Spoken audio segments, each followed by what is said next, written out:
Okay, so let's start. Welcome to the webinar. It's Tuesday in Australia, late in the evening. It's about 10 o'clock in the evening in Australia, and the rest of the world is most probably just waking up. So let's go straight into the webinar. Okay, so one of the first things I'll look at is the 360-degree market view. And today I'm just looking at the RSI indicator, and I can see a lot of overboughts and oversolds in that area. That's a recent developments, and they are all in the US dollar area. So the US dollar has obviously weakened quite strongly in the short term. We've got overflow there. So the US dollar's weakened over the last day or so. And if we look down here, you could hopefully see the same kind of evidence. So yes, you can see there the US dollar is the biggest loser in the 3-hour, 6-hour, and 12-hour, and and the daily and on the daily basis. So the US dollar's taken a bit of a knock in the market. So we expect some nice movements on the charts, and we're going to have a look at those. Those are the charts that I normally trade. So that's a good start to the day.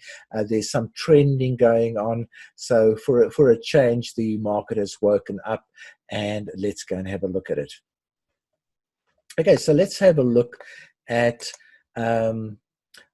let's go to the multiple moving averages. That's a good start.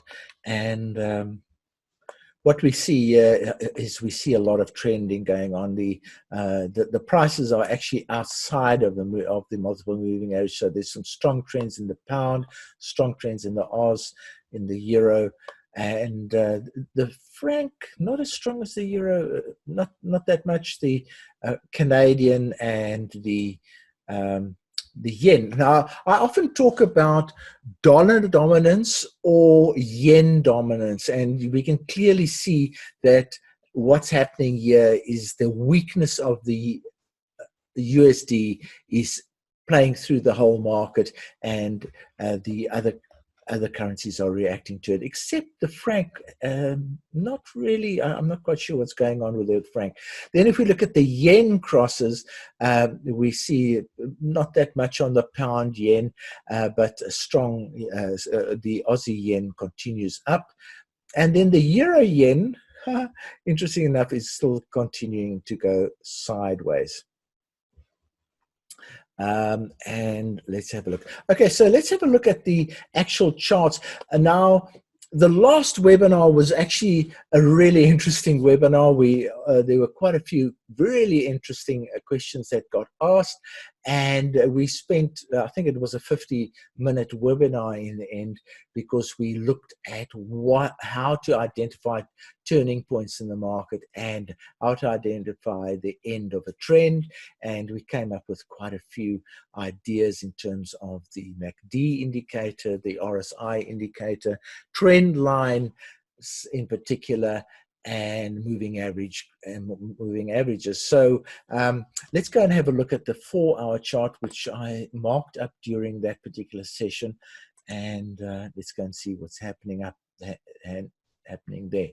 Okay, so here's the euro. There was the trend line that was identified. It broke out of the trend line, went and retested the trend line, and is now happily on its way. So unfortunately, when the market is running, you need to make up your mind whether it's not too late to get in. So let's have a look at the euro.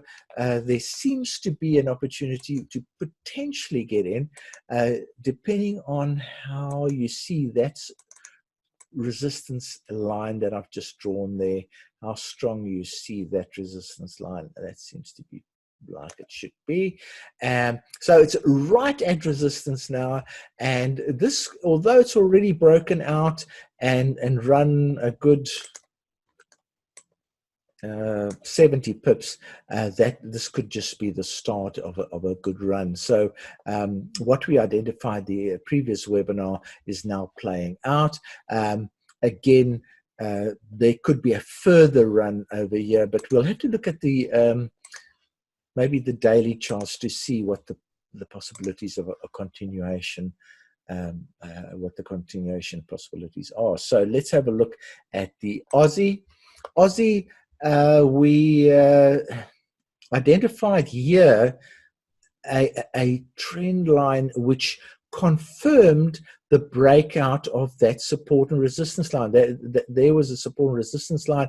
The RSI was ahead of the breakout. It actually told us that there's going to be a breakout, broke out, and it is now on its way. And if anything, this could turn into a channel trade. So the target could be up there. Let's have a look at some support and resistance up there to see if we can justify that. And yeah, oh, that's a very good one, a very good support. So I think there's a lot of scope in this particular trade, although it's already run a bit, but there's quite a lot of scope there. Let's just see. There's a bit of support and resistance in the interim there. So oh yeah, there's still quite a bit of scope there. Okay, so basically we were talking about trend line violations, either on the actual RSI or on the price, or a support and resistance line violations, and that's in fact what happened. Is the resistance resistance was broken through, retested, and now it's on its way. And we will look at the daily charts to see if it's worth chasing that particular one. Now we're on the yen, and there we go. There's the breakout that we anticipated. Now the RSI actually showed momentum breaking through that trend line. The RSI is a leading indicator, so it will tell you whether the price is going to break through a support resistance line or a trend line or something like that, and it did. But it did make a retracement. There you can see it retraced, and now it's on its way. So that one's worked out quite well. Now the next question is, how far can it go? And we must probably be looking at around about there as your first support area, which means that the yen has got another 100 pips potential to go there. Let's see if there's anything else. If you spot anything else that I might have missed, just shout. But that's the deals have basically broken, and the market's running a bit. The question is, how far will it run? There's already, look at that. That's trying to retrace. There's small signs of retracement there. But let's move on to the pound. And again, you can see how we were playing around with trend lines the last session, and the trend lines are really the most simple thing to use, and effectively the most effective ones, because they're just so easy. I mean, you know, a beginner type of this is a beginner type of technique, and yet it is also an experienced person's technique. Trend line violations, and that's the question was asked: how do we tell when a trend is over? When there's a trend line violation, that's basically, so that the trends started there, went on there, stopped there, went there.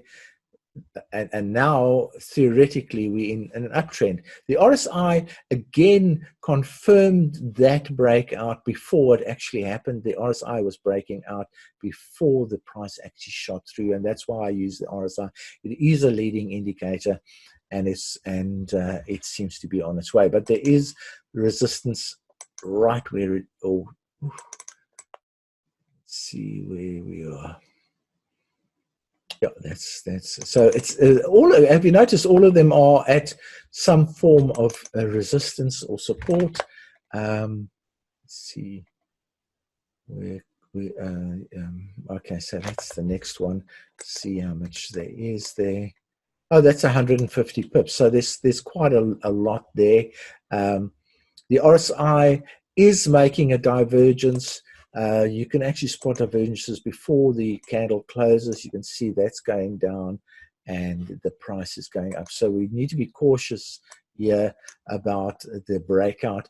If anything, I would say if you spot a divergence at a level of resistance, then it is normally a good sign to trade the other way. So where were we next? All right, so now we're at the CAD, and the CAD, we also played games with trend lines and things, and it was actually trading into that little corner. Again, the RSI broke through a few times and gave us a hint that it wanted to go south, and it eventually did go south.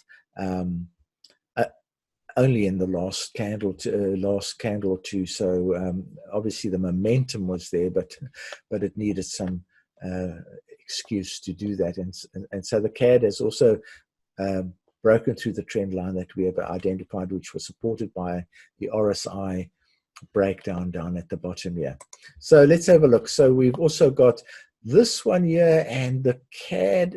Remember this is the franc, and I said the franc is acting a little bit strangely, but look at the support and resistance lines we drew there. That line was in place, and the price actually went right up there and bounced against that resistance and came down again. There wasn't a divergence down here, but still a good move. And we said that it's either going to go up there or there, and we now have a situation. Is it going to continue? The RSI is actually, see, the RSI is telling us no, it's not going to continue. If it were to continue, the RSI would be sticking out quite a lot more than what the price is. It's a leading indicator. So to a certain degree, it's actually saying this is a bouncing point to go up. Let's see what the future holds. But certainly the RSI is quite a sensitive indicator from that perspective. All right, so those are the major US currencies. They're quite easy tonight because they are because the US is weakening. So it's pretty easy when the US is weakening. Oh, look at that! It's hit. That's such. That must probably be a better support level. Yeah, that's. See, it's resistance there, support there, bounce point there. Okay, so it's in a semi-support area at the moment. The RSI is oversold. It's going to be interesting if it's got enough momentum to continue. The deal is already basically run. Oh, that's quite a lot. 120 pips already. So I would say that blue line would be a good bouncing point given the RSI status. Yeah. Okay, any questions, comments, remarks on those six currencies? As I said, we need to look at the daily charts, and maybe we can go and look at the daily charts of these currencies right now to get a better feel of whether those moves are major or not. So we'll go and look at the dailies. Oh, okay.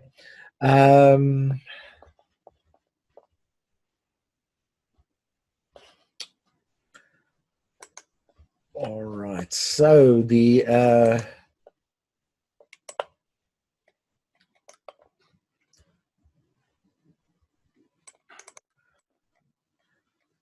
euro is actually showing a trend line violation breakout as well as a support and resistance line breakout. That one's no longer needed. And the RSI is also confirming a trend line breakout. So that remember we said we need to look at the daily to confirm that there's potential to go up, and this one certainly is still a buy signal up there. So I'm just going to mark that so we remember that the next time we look at the charts. Okay, the Aussie is on a strong upward trend, although it's already showing signs of a divergence. You can see there, and There we go. So it's not a massive divergence, but certainly there looks. And what happens here is that, you see, this was a good breakout. That sell that happened there was a good sell breakout. It was even on the RSI. It probably was a trend line violation. So that sell was pretty good. So you've got two humps here. You've got two humps here. You've got a trend line violation. You've got trend line violation. Those are pretty good signals. Now, when pretty good signals fail, now just remember this, when you see something like this failing, then it's a good signal to trade the other way. When a good signal like this fails, trade the other way. Very important to remember that. When you see a sitting duck signal and it doesn't work, then you know to trade the other way. Find a reason to get into a trade the other way, and you know, I'm pretty sure we can find a, if you drill down to the lower charts, you can find a reason to do a buy there. So what we actually saying at the moment, we're trading with the trend. We're saying the trend's up, we're going to trade with it. Again, the yen has broken through a very nice level of resistance, and the RSI is confirming downward momentum. The problem here is the RSI is at a level that it doesn't like going past. So if we look at the support on the RSI, it's at support right now. So this could be interesting. Let's see what the support and resistance, and the support and resistance is messy, very messy. Can't really tell the support and resistance below that, but certainly I would be nervous that it's already reached a level of support down here. Move on to another currency. Don't have to try and analyze that too much. All right, so let's have a look at the pound. Okay, so the pound is showing good continuation signals. It has broken out of a trend line over there, so it's moving up. It's moving up. Now you can see there's two mounds there, and there's a trend line. Now you can't see that on the RSI. So remember the rule: if you can't see these, you want to see two good mounds like that. If you can't, then you use the 50 line as the crossover. So there's the signal. So there's the buy signal. So it's just made a buy signal, and certainly I think there's a bit of continuation that can happen here. Seems to be on its way a bit here. So let's just put that as a but so it's quite a fresh signal. It's a pity it's already run almost 100 pips today, but there we go. All right. We've got a very big bunch in the webinar today, and a very quiet bunch at the same time. Let's see. Yes. All right. Any comments, questions, remarks about the analysis? I've just done the US ones. We'll go and do the yen related crosses and things like that. Any comments so far? It's good to see that the market's starting to get some momentum. It's been very, very quiet. I mean, look at the euro. For a long time, those candles were just messy candles that try to break south, and messy candles again. So at least we're getting some runs going now. It's still not enough to get excited about a trend, you know, a trend like that or a trend like that. You know, those are the real trends, but it seems to be looking like it's got the potential of breaking out of this consolidation that it's in right now. Okay, no comments at all. Okay, we will quickly then look at the the non-US currencies, and what we said here is, I'm going to go straight to the Aussie, the Euro Oz. Sometimes there's an unexplained reason why you would like to enter trade. Now, this sell that was identified there, which hasn't run very much,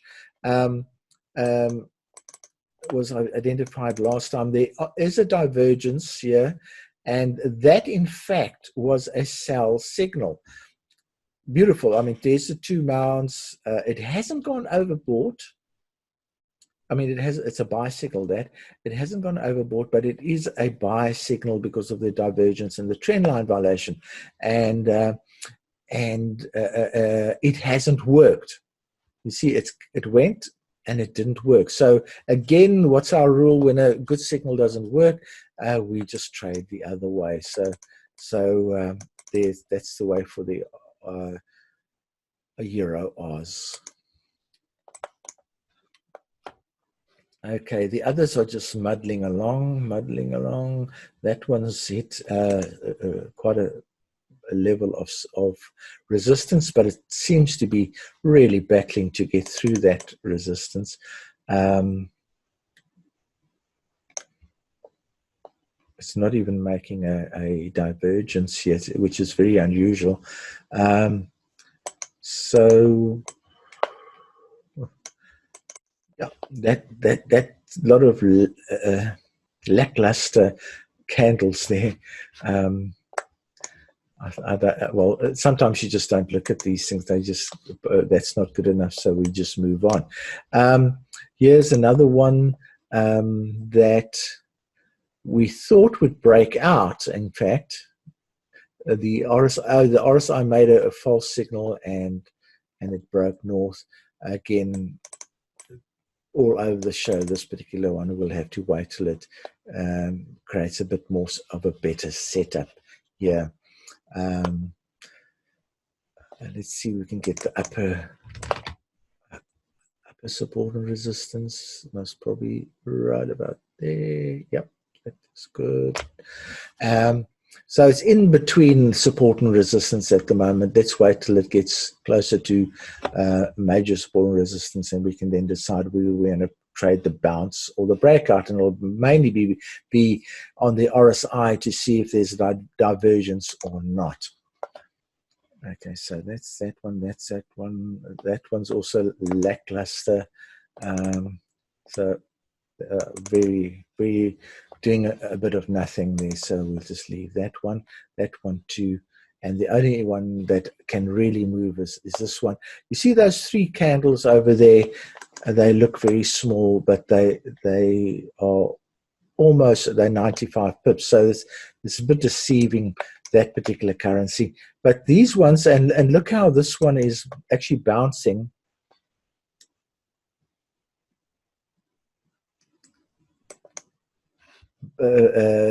Bouncing on this support line that I've drawn there, in spite of the RSI saying, oh, no, it should go south. A tweezer type of candle formation like that is normally a sign to trade north. So again, lackluster candles, so there's no major decision making. What I suggested last time is just straddle this one and let the market decide whether it's going to break out to the south or break out to the north. That's often a good strategy to follow. Okay, so I think that's it for the evening. We've had a look at the charts, and I've brought in more trend line analysis and more support and resistance analysis for the most recent webinars. And then you back it up with RSI, the status of the RSI. If you can find the price heading for a support and resistance line, and the RSI is starting to make divergences, then those are the kind of setups you're looking for to do a bounce trade or retracement trade. Okay, I see there's no further questions. Look, these webinars are open for discussion. If there's no discussion coming forth, then I'll just call it a day in terms of the webinar. There's something's just shot through for the 360 indicator. What is the particular setting you are using to get the colors for the RSI? Okay, so good question. Okay, those colors over there. So in the actual settings,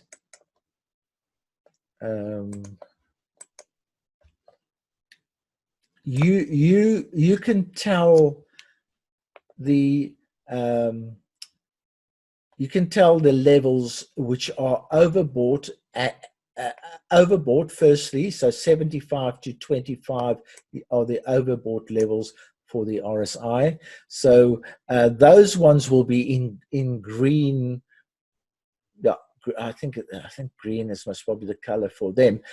But then you have exceptional levels, which is 85 to 15. So at 15, it goes into a bright pink. So that's how, and I think you control the colors down here. So there are the colors. You can change the colors as you like. But those are the settings that I'm using. I'm using an RSI 4, which is quite fast and sensitive, but it doesn't stay in the overbought and oversold levels overly long. So those are the settings. So is that what you were looking for? Okay, right, yeah, thank you. Thanks for that question. Let's see if there's something else that come in. What would you do for an open GTM hedged grid when the price starts running in one direction? I'd kiss my money goodbye. But the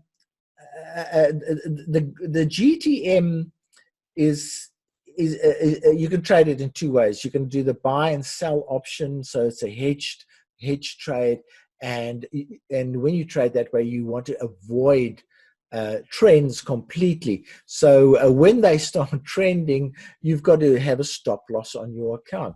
You've got to say, look, I'm happy to let this run, but my stop loss is, say, 20% of the account or whatever, and you have to either manually or use the settings in the GTM to stop yourself out. It's just like any trade. You're looking at a risk-reward ratio, and if it goes wrong, you want to get out. So you have to start looking at that. How to avoid that is to have big grid sizes. So instead of having 20 pips, have 40 pips. And that will prevent you from your losses becoming exponential losses too quickly. So your grid size is most critical. And if you look at the settings of the grid, you can actually increase the grid size as it's moving in the wrong direction. And you can play around with the grid size. But if you start out with big grid sizes, then your risk is reduced considerably. So if the market suddenly starts trending, use your stop loss, your account stop loss, get out, and to prevent that, use high grid sizing, like 20, 30, 40 type of levels. Yeah, the GTM is a dangerous EA, and we originally, back in the days when volatility was high, we traded it with gaps of 50 to 100, and some even 150. So the gaps were very big, and that way we made a reasonable return without much risk. But these days, people are are quite greedy. They want to cash their money in quite quickly, and they stay trading with 15 pip grids, which are pretty close to suicidal in these market conditions. So the grid size is a very simple way of managing risk. I hope that answered that question. Okay, so thanks very much for your attendance. There's been a nice big crowd in the room. We're having the next one a little bit earlier tomorrow, and we're also having our $1 million webinar tomorrow. There's quite a lot of exciting things that's going to happen in that webinar. There's a new trading approach that has higher potential than the make money, like 30 to 50% higher potential than the make money. And I will be talking about that particular approach during that webinar. So thanks again for your attendance, and cheerio. Bye.